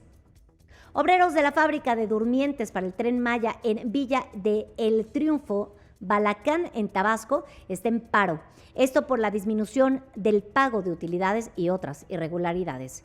El robo de mercancías por ferrocarril aumentó 28.6% anual de enero a marzo del 2023, al registrar 580 reportes, según datos de la Agencia Reguladora del Transporte Ferroviario.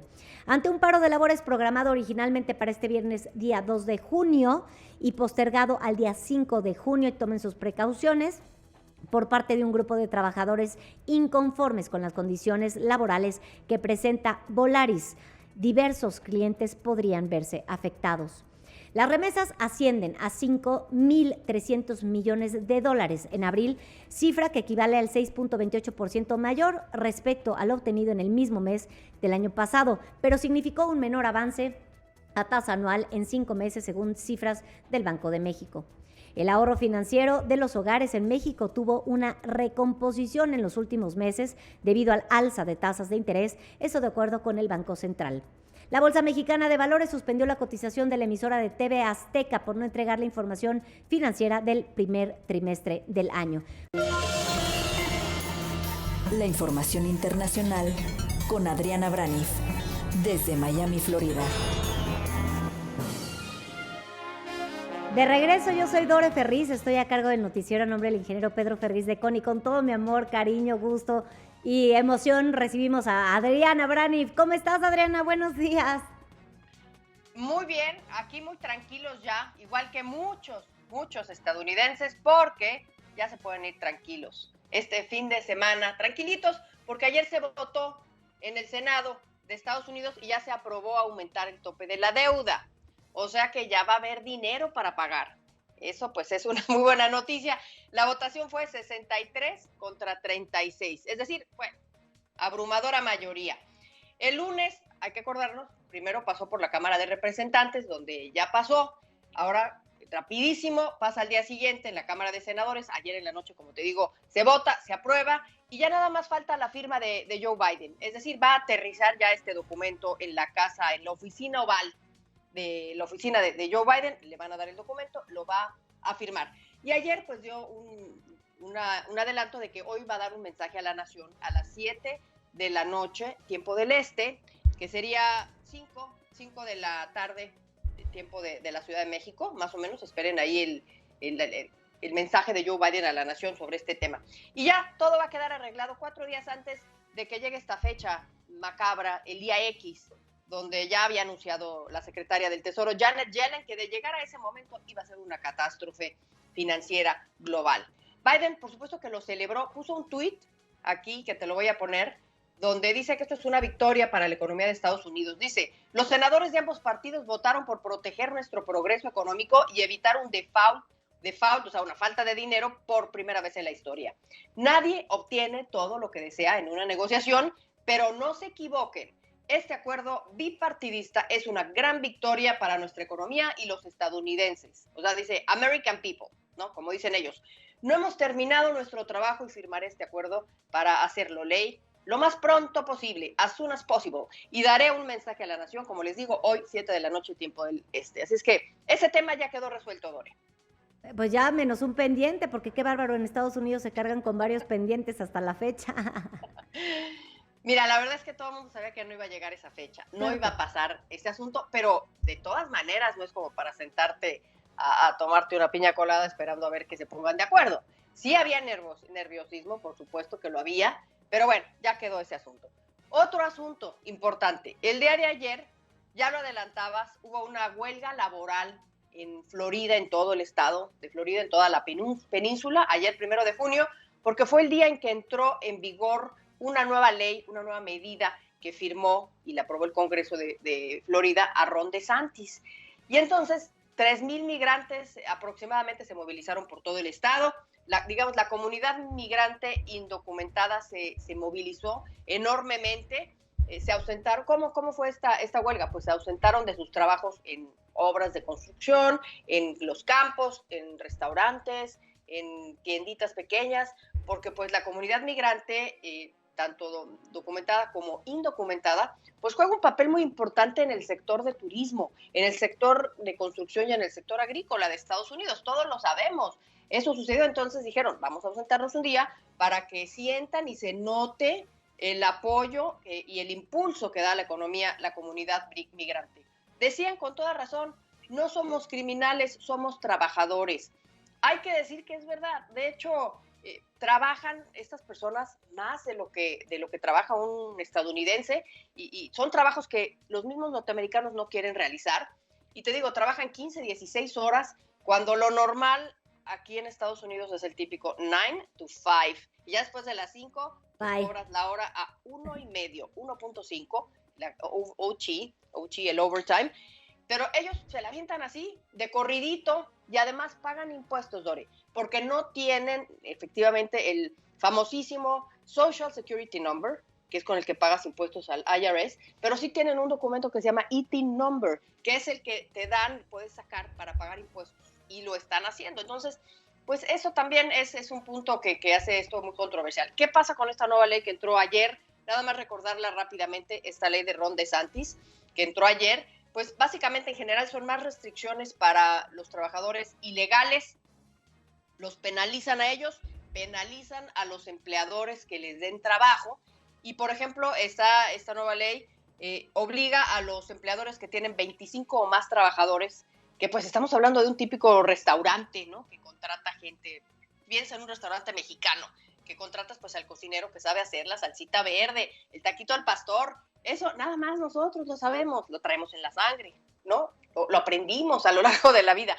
Entonces los contratan, pero ya tienen que pasar a estos trabajadores por un sistema que se llama E-Verify, que ya existe, que ya lo utilizan las grandes corporaciones cuando dan trabajo a otras personas, pasarlas por el E-Verify, que es para ver si tienes Social Security Number, si eres legal para trabajar en los Estados Unidos, porque puedes estar legal, pero no para trabajar, sino nada más para estudiar o para quedarte aquí. Entonces, ahora se reduce al 25 trabajadores, tienes que pasarlos por E-Verify. Y si contratas a trabajador que no está ahí incluido, multa para ti, empleador, y bueno, penalización para el trabajador. El tema de los hospitales también ha sido muy controversial, porque pues todo el mundo dice, es que los hospitales están pidiendo que cuando entres estés ilegal. Ahí hay que aclarar una cosa, lo que dice esta ley no es que no vayan a atender a los inmigrantes que son ilegales, ¿no? Eso sería terrible. Eso es en contra de todos los derechos humanos mundiales. Lo que sí los obligan a poner una pregunta en esa hojita que te dan cuando vas a la consulta y tienes que dar tus datos, tu nombre, todo, una pregunta que dice, ¿cuál es tu estatus migratorio? Si no eres legal, de todas maneras, está obligado el sistema de salud a atenderte, por supuesto. Pero, ¿qué pasa? Presión psicológica para los migrantes, porque pues se abstienen de ir a pedir un servicio médico cuando saben y no saben realmente si ahí va a llegar alguien y los va a arrestar o vete tú a saber. Entonces, terrible esta medida también. Los transportes también, esta medida que también hay que entenderla también muy bien porque pues también a veces se exagera un poco. Con esta nueva ley se sanciona a los que transporten a migrantes ilegales, así dice la ley. No va a ser un Uber, por ejemplo. Es decir, si un migrante ilegal agarra un Uber, no es que al subirte te vayan a pedir tu estatus migratorio en el Uber, ¿no? A ver, sí, ahí en el Uber, ¿está usted legalmente para ver si lo transporto? No, no es así. A lo que se refiere es ya, por ejemplo, alguien que se dedica a transportarlos en masa, digamos, ¿no? Que fueran a la frontera de Texas, los subieran a un camión y se los llevaran a trabajar a Florida así como en masa, ¿no? Como un tipo pollero interno dentro de Estados Unidos. Ahí sí es una multa tremenda.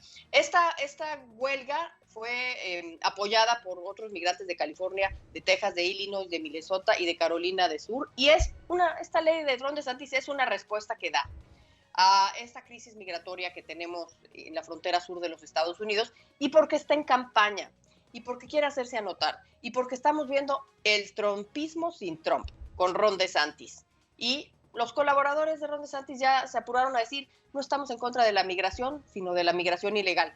Pero es un problemón, Dore. Realmente los inmigrantes ilegales sí son el pilar de mucha fuerza económica de Florida Y esto sí daña muchísimo tanto al Estado como a estas personas que, ya nada más para terminar esta parte del comentario, no son criminales, son trabajadores y se tendría que llegar a un acuerdo para pues legalizarlos y que puedan hacer lo más normal, común y lógico, que es trabajar, Dore.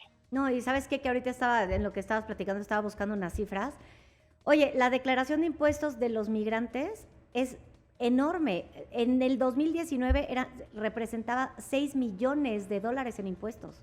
Es decir, claro que tienen una importancia económica en los Estados Unidos. No la mencionan porque también se vive yo lo quiero ver desde el aspecto Donald Trumpesco, pero se vive un ambiente de racismo todavía, Brani, en ese sentido. Sí, efectivamente. Ahora, esta cifra de los impuestos que pagan los migrantes, hay que especificar migrantes legales o ilegales. Legales, ¿no? Porque eso también es una diferencia importante. Claro. Por ejemplo, yo soy un migrante ilegal, pago mis impuestos. Hay que ponerlo así, separado. Aún así, pues sí, el racismo está, ¿no? El racismo está. Ahorita que vienen las elecciones, vamos a ver otra vez todavía todo este tema terrible del racismo, pero son trabajos, Dore, que los mismos estadounidenses no quieren hacer. Que si recolectar la fresa, la naranja, el tomate, los campos, son puros migrantes que lo van a hacer porque tienen la necesidad, porque quieren una mejor vida, porque están mandando remesas a México, que ya otra vez subió, otra vez récord cada vez, pero ojo, aunque subió, alcanza para menos, porque ya nada más haciendo un comentario ahí, todos estos mexicanos que tienen pues a su pariente acá del otro lado, como dicen, mandándoles dinero, pues están mandando más, pero les está alcanzando para menos. Entonces, pues también está así la cosa, ¿no? Claro, la inflación, el valor del peso dólar, todo afecta. Ya nada más para acabar, Dore, se nos cayó Joe Biden. Ay, se nos cayó. Ceremonia de inauguración de cadetes de la Fuerza Aérea, y estaba ahí parado. Y es que, fíjate, ¿a quién se le ocurre, Dore? Está ahí en la ceremonia entregando los diplomas, está el teleprompter, que es pues para leer, llevar un guión de lo que vas a decir. ¿Y a quién se le ocurre poner unos costales de arena para detener el teleprompter cuando va a estar ahí caminando el presidente? Claro que se tropezó. Mira cómo se cayó, te lo pongo en video.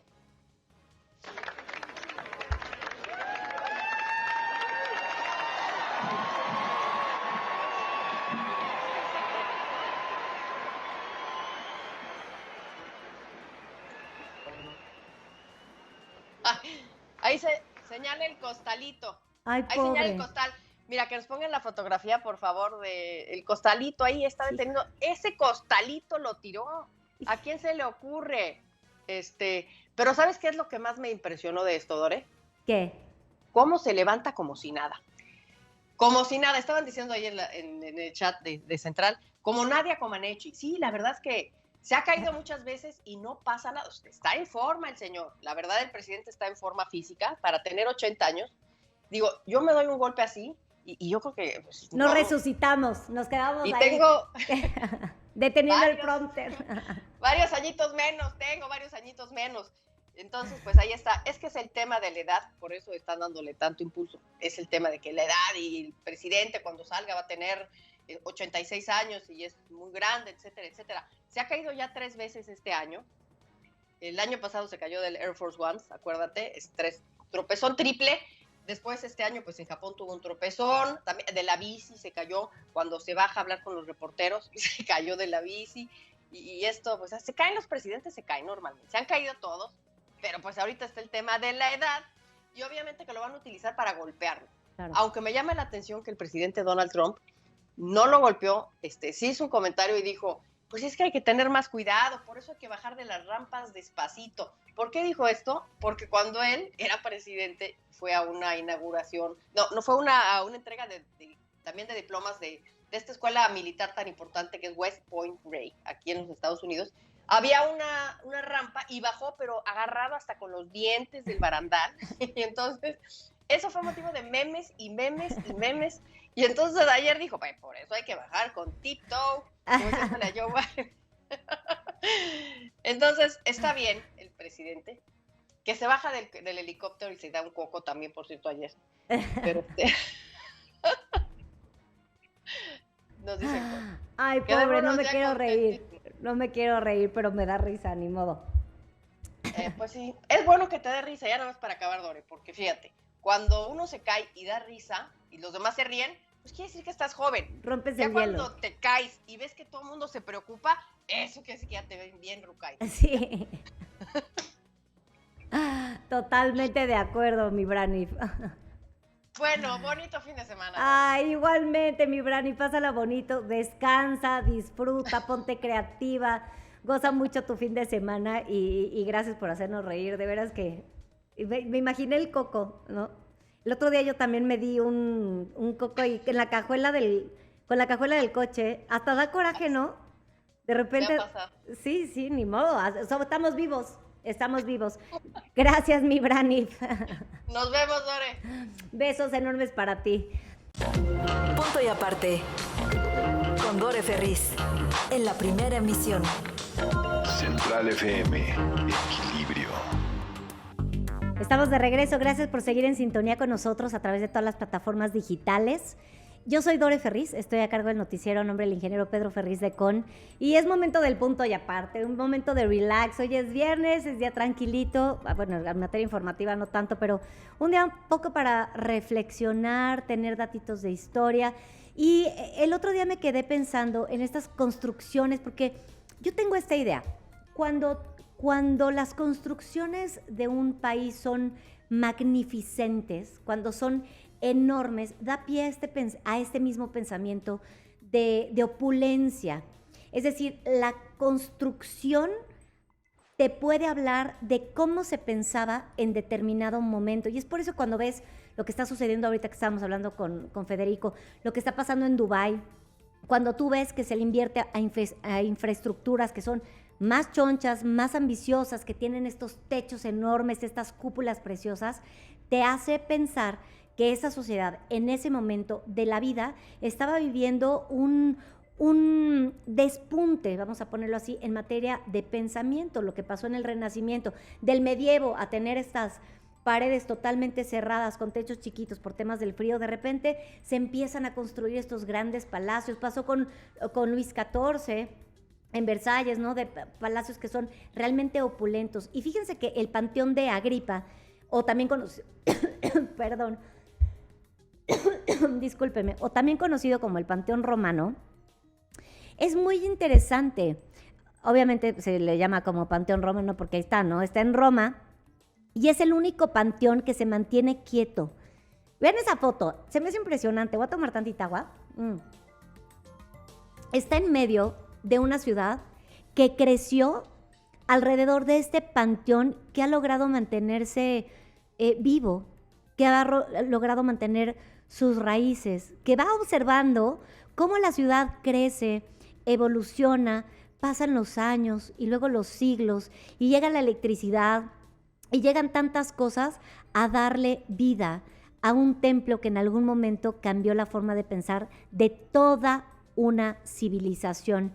Este es uno de los monumentos más emblemáticos y mejor conservados desde la antigua Roma. Imagínense ustedes que está construido en el siglo I después de Cristo. Que bueno, ya hemos hablado del tema del tiempo, no existe el año cero, pero en el siglo I.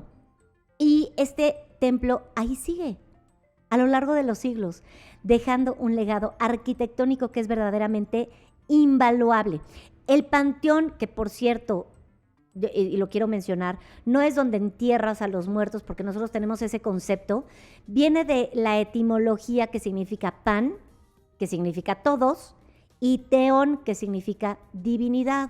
Entonces es realmente un templo donde se cultiva la espiritualidad.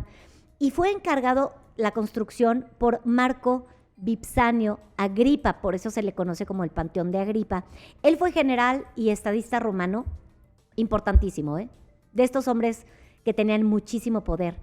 Y Agripa era yerno de Octavio Augusto, que ustedes conocen, gran emperador de Roma, y desempeñó un papel fundamental en la consolidación y sobre todo en la expansión del Imperio Romano, que fue uno de los más grandes que ha tenido la historia. Ahora, se le atribuyen varias victorias, varias batallas y la fundación de un montón de edificios. Sin embargo, este es el único que se mantiene actualmente, ¿no? Ahora, el panteón fue construido por Agripa también en el año 27 antes de Cristo. Empezó a construirse en el año 27 antes de Cristo. Se concluye en el año 1 después de Cristo. Después llega un incendio y se destruye parte de él. Esto fue en el año 80 después de Cristo.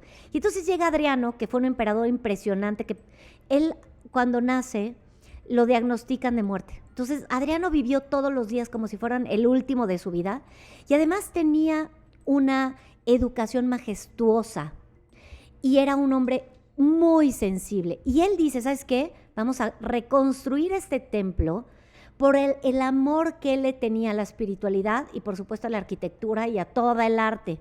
Y entonces él lo reconstruye y obviamente con toda la idea que tenía él de filosofía, de cultura griega.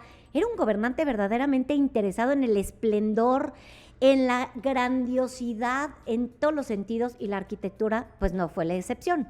Su objetivo era reconstruir este panteón para crear este monumento divino que estuviera dedicado a los dioses romanos que le dieron la vida todos los días y por supuesto dejar su propio legado. Él quería un edificio que impresionara, que mostrara tal cual la grandeza de un imperio.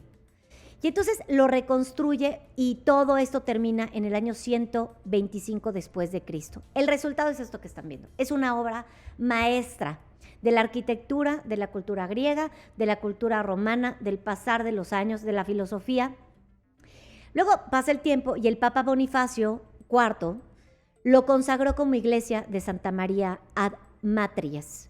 Esto fue en el año 609. Es decir, cambiaron las figuritas, ¿no? Pasaron de ser la diosa Atenea a la Virgen María, ¿no? Y gracias a ello sobrevive toda la época medieval en donde la gente, de verdad, no sé por qué, pero les encantaba destruir cosas. De hecho, Urbano VIII quiso hacerlo y él retiró todo el bronce, porque esas estructuras originalmente tenían bronce, y construye con ese bronce un campanario que terminó por ser derruido en el siglo XIX. Pero en fin, el panteón tiene aspectos verdaderamente notables. Uno que en lo personal me fascina es la cúpula. A ver si nos regalas una imagen de Jerry, ahí está. Tienen la vista de la cúpula, que es un óculo perfecto. Por ahí atraviesa la luz. Obviamente no tiene domo, mis amores, porque se hizo en el siglo I, ¿no? No tiene domo, está totalmente abierto. La entrada de la luz, como entra al edificio, pareciera que la Santísima Virgen de la Inmaculada Concepción o Dios mismo está bajando de los cielos. La iluminación que le brinda es maravillosa y se siente el pasar del día. Obviamente esta iluminación va cambiando conforme del amanecer al anochecer. Pero la sensación de este ser todopoderoso que desciende de los cielos es impresionante. Ahora, estarán pensando, porque yo pienso como señora, ¿no? No tiene domo, ahí se va a mojar. Efectivamente, llueve y se moja. Pero ahí les va el dato curioso. El suelo, que por cierto son mosaicos que datan de ese siglo I, tienen unas canulitas o tienen como unos pequeños orificios en donde entra el agua, claro que se moja el piso. Estaremos pensando, pues hay que trapear. Pues no, porque se absorbe el agua a través de estas cánulas. Ahí luego nada más le pasan el mechudo y queda impecable.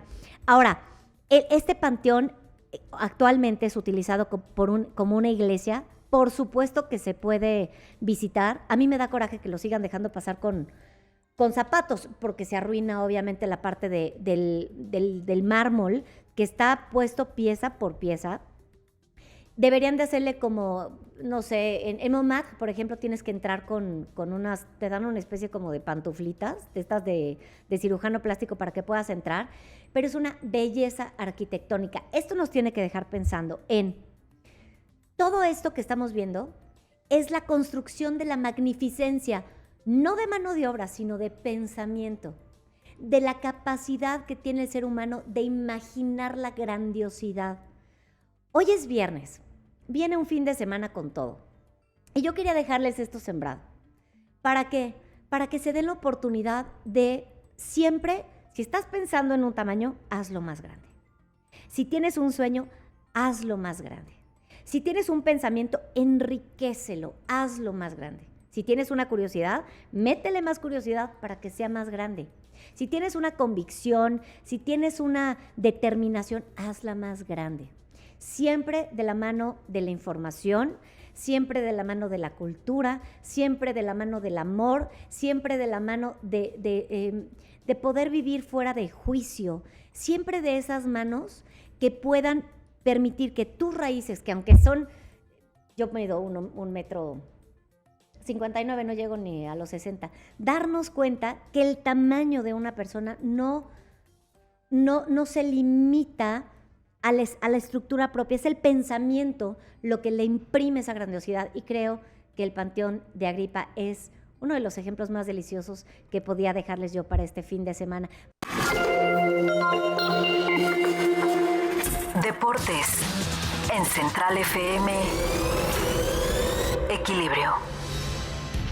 Estamos de regreso, gracias por seguir en sintonía con nosotros a través de todas las plataformas digitales. Yo soy Dore Ferriz, estoy a cargo del noticiero a nombre del ingeniero Pedro Ferriz de Con. Estaba leyendo sus mensajitos, qué bonita comunidad central se está armando, les mando besos a todos. Y vámonos directo con los deportes, con Leo Villalpando. ¿Cómo estás, mi Leo? ¿Qué tal? ¿Cómo están? También te saludo con muchísimo gusto. Buenos días para ti y para toda la gente que nos está acompañando en esta primera emisión. Pues ya es viernes, un viernes donde se está acabando prácticamente toda la actividad del fútbol mexicano. Ya lo veíamos a lo largo de esta semana con ese 2-1 que tuvo a su favor el conjunto de los Panzas Verdes de León en contra de Los Ángeles de Carlos Vela. Este fin de semana se estará jugando justamente la vuelta para conocer quién es el campeón de la Conca Champions, si la MLS o la Liga. La MLS es el último campeón y veremos si ahora se comienza una supremacía por parte de los equipos de los Estados Unidos o ya también pueda regresar esa fórmula que puede manejar y sobre todo que le puede dar de manera histórica un primer campeonato internacional en esta nueva época al conjunto de los Panzas Verdes de León. Lo que también se sigue dando son las disculpas de muchos de los jugadores del Guadalajara, que todavía sigue calando fuerte la derrota, el haber perdido el campeonato. Uno de ellos lo hace justamente el Pollo Briseño, quien así trata de tranquilizar y de sanar un poco ese mal trago. Han sido días muy difíciles, créanme, de los más tristes que me ha tocado vivir deportivamente hablando. El deseo de ser campeón era inmenso, tanto que me llegué a obsesionar por el querer callar muchas bocas que dicen que 11 mexicanos no pueden ser exitosos. Tantos supuestos analistas que se atrevieron a asegurar que era imposible que pudiéramos conseguir algo. A lo mejor ahí fue cuando mi deseo se convirtió en algo más. Del fondo de mi corazón les pido una disculpa muy sincera. Chiva hermanos, estuvimos tan cerca, acariciamos la gloria momentáneamente, pero estoy seguro que por algo pasan las cosas y quizá todavía no era nuestro momento de vivir toda esa gloria. Pero lo único de lo que tengo certeza es que esta derrota me llenó de muchísimo aprendizaje, crecimiento y sobre todo mucho coraje para poder seguir adelante, levantarme con más fuerza y trabajar para lograr el objetivo. Tengan por seguro que todo el grupo quiere cumplir la meta de llegar a otro final y no solo llegar, sino ganarla. No tengo duda que pronto llegará la 13, con trabajo, dedicación y toda la unión del grupo y de los 40 millones de rojiblancos que somos. Regresaremos más fuertes. Gracias, chivermanos. Nos vemos pronto. Bueno, pues de esta manera es como se está viviendo esta actividad todavía en el fútbol mexicano. Cruz Azul sigue dando de qué hablar, ya con la llegada de 2 colombianos más como refuerzos, ya tiene 5 hasta este momento. Además sigue dando algunas modificaciones al interior de la estructura de este conjunto. Uno de ellos, obviamente, en el tema de los medios de comunicación, en este departamento de medios, donde ya ha tenido algunas modificaciones en su haber. Otro de los puntos importantes, el día de ayer se dio este abanderamiento a la delegación mexicana que va a ir a los Juegos Centroamericanos y del Caribe, que tiene poco más de 50 millones de pesos para el presupuesto solamente de este evento. Hemos estado investigando y realmente lo que más se requiere en un promedio, y lo hemos hecho justamente con algunos de los exdirectores de la CONADE, se habla de alrededor de un monto de los 35 millones de pesos. Vamos a ver cómo se comprueba, vamos a ver qué sucede con este presupuesto, porque parece ser demasiado amplio.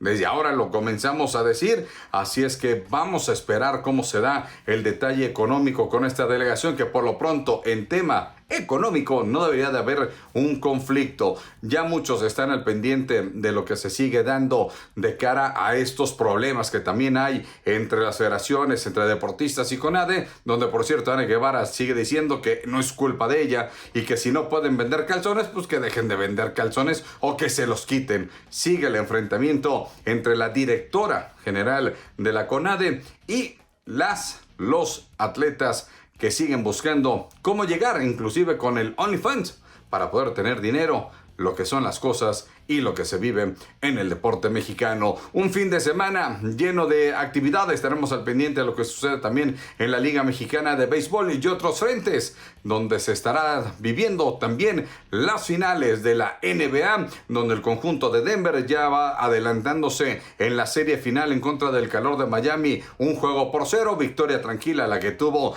el día de ayer por la noche, después del gran descanso que logró tener Denver, lo que no tiene Miami, y todo parece indicar que Denver puede llevarse el campeonato en la NBA. Este fin de semana estaremos observando ya el juego 3, que será fundamental para poder conocer hacia dónde va la guía de estas finales. Hasta el momento, yo regreso contigo. Excelente fin de semana. Nos vemos y nos escuchamos el próximo lunes. Así será, queridísimo Leo Villalpando. Te mando muchos besos. Gracias por estar con nosotros el día de hoy. Y pues con esto despedimos el programa. Muy agradecidos por su preferencia y por su compañía. Gracias por estar en sintonía con todos nosotros. Yo sí les invito a que participen en la pregunta que les hicimos el día de hoy. Y por supuesto que pasen un hermosísimo fin de semana. Nos escuchamos el lunes. Pásenla bonito. Yo soy Dore Ferriz, a nombre de Pedro Ferriz de Con y este maravilloso equipo de trabajo. Me despido. Hasta aquí presentamos a Pedro Ferriz de Con, marcando el cambio que México necesita. Central FM, equilibrio.